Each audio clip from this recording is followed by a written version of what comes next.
اعوذ باللہ من الشیطان الرجیم، بسم اللہ الرحمن الرحیم، الحمدللہ رب العالمین، والصلاة والسلام علی رسولہ وآلہ الطیبین الطاہرین المعصومین۔ ماہ رمضان المبارک اور اس مہینے میں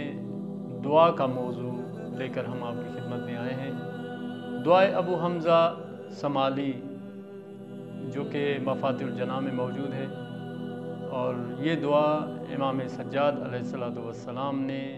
اپنے شاگرد کو تعلیم فرمائی تھی۔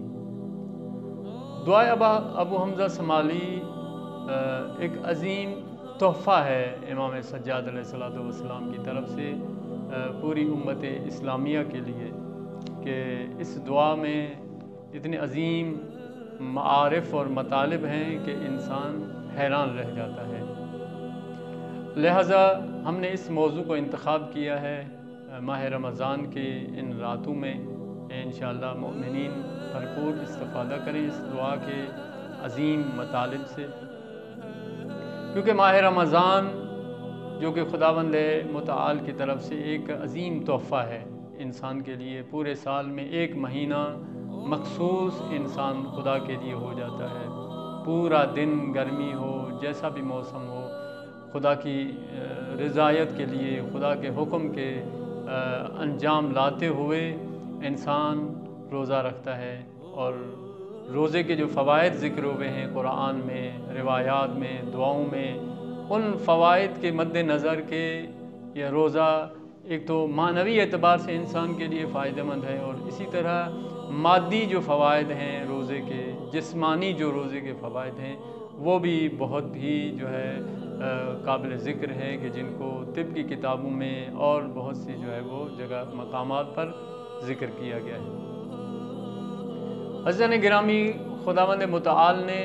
ماہ رمضان میں ایک تو معنوی فائدہ حاصل کرنے کے لیے روزے کو فرض کیا ہے، جیسا کہ قرآن مجید میں سورہ بقرہ میں ذکر ہوا کہ اے ایمان والو، تم پر روزے فرض کیے گئے ہیں جس طرح تم سے پہلے امتوں پر فرض تھے، لعلکم تتقون، تاکہ تم اہل تقوی بن جاؤ، با تقوی ہو جاؤ۔ ایک تو معنوی فائدے ہیں، اور اسی طرح خداوند متعال نے اس ماہ رمضان کو ایک اعتبار سے ایک دسترخوان کے طور پہ جو ہے وہ ہمارے لیے رکھا ہے، کہ جس میں معنوی غذائیں، معنوی اور روحانی غذاؤں کے ساتھ مادی غذائیں بھی انسان کو نصیب ہوتی ہیں۔ تو ان معنوی غذاؤں میں سے ایک تو ہے کہ قرآن کی تلاوت کی جاتی ہے، ایک ماحول بنتا ہے جس میں لوگ قرآن کی بھرپور تلاوت کرتے ہیں، ختم قرآن کرتے ہیں، اور اسی طرح ایک تحفہ اور ہدیہ جو کہ اہل بیت علیہ السلام کی طرف سے ہمیں دیا گیا ہے، بہت سی دعائیں ہیں